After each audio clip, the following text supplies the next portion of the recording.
Bonjour, bienvenue. Aujourd'hui c'est samedi et on vous offre le café, mais en foot. Aujourd'hui on vous présente qu'est-ce que c'est que la sentinelle et son rôle. La dénomination de sentinelle devant la défense connaît un beau succès populaire. Le souci avec cette appellation, c'est qu'elle induit l'idée d'un joueur fusé quasi au garde-vous devant sa défense. Or la spécificité du rôle qui est essentiellement dans la diversité des tâches qu'elle est amenée à remplir tour à tour, libéraux du milieu ou défenseur avancé. Elle endosse encore d'autres fonctions lorsqu'elle se transforme en relayeur sur les phases offensives. D'une manière générale, la sentinelle se positionne 5 mètres devant sa défense centrale. Dans les faits, cela signifie qu'elle se situe à peu près dans le rond central si le plan de jeu implique un pressing haut et à une quarantaine de mètres de notre propre case en cas de bloc médian. Si l'équipe subit ou si nous avons décidé de jouer avec un bloc bas, alors on retrouvera la sentinelle à 25 mètres de notre but environ. Mais bien sûr, rien de tout cela n'est arrêté et ces distances ne sont données qu'à titre indicatif. En réalité, c'est le jeu qui commande. Une sentinelle doit avoir une vraie capacité à lire les jeux avec un temps d'avance de façon à se placer sur les lignes de passe adverses. Toujours est-il que la dominante du rôle de sentinelle est liée d'abord à la défensive du jeu.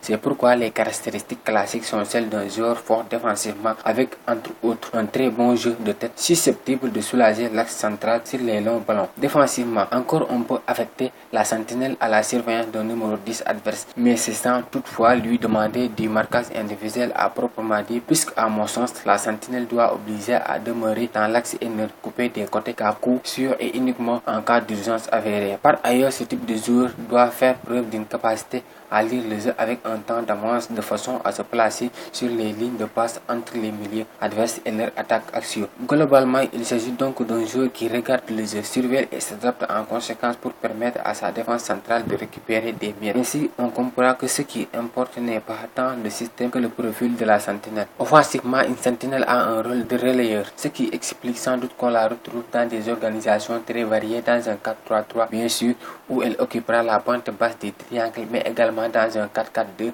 à la différence que la pointe basse sera celle d'un losange. On peut aussi la retrouver dans un 4-2-3-1 au sein de la ligne des deux milieux défensifs axiaux. Elle peut aussi servir à stabiliser l'animation d'un 3-4-3. Offensivement maintenant, la sentinelle doit remplir un rôle de relayeur entre les côtés et l'axe. Ainsi, on peut lui demander de se proposer à l'intérieur lorsque les latéraux ont le ballon pour assurer la liaison entre les couloirs et l'axe. Dans ce cas de figure, la plus grande prudence s'impose dans la mesure où une interception sur ce type de transmission du latéral au milieu axillard peut se payer très cher. Notez que la sentinelle peut aussi être en charge du jeu long. Je pense notamment aux phases de fixation d'une côté de bouchon suite à une passe en retrait sur un renversement côté opposé. Enfin, il est bien évident que lorsqu'on possède dans ses rangs un garçon ayant une grande qualité de passe, on lui demandera de traverser les lignes dès que la situation l'autorise pour trouver directement les attaquants dans les pieds ou dans l'espace, sans multiplier en l'infini les passes de décalage.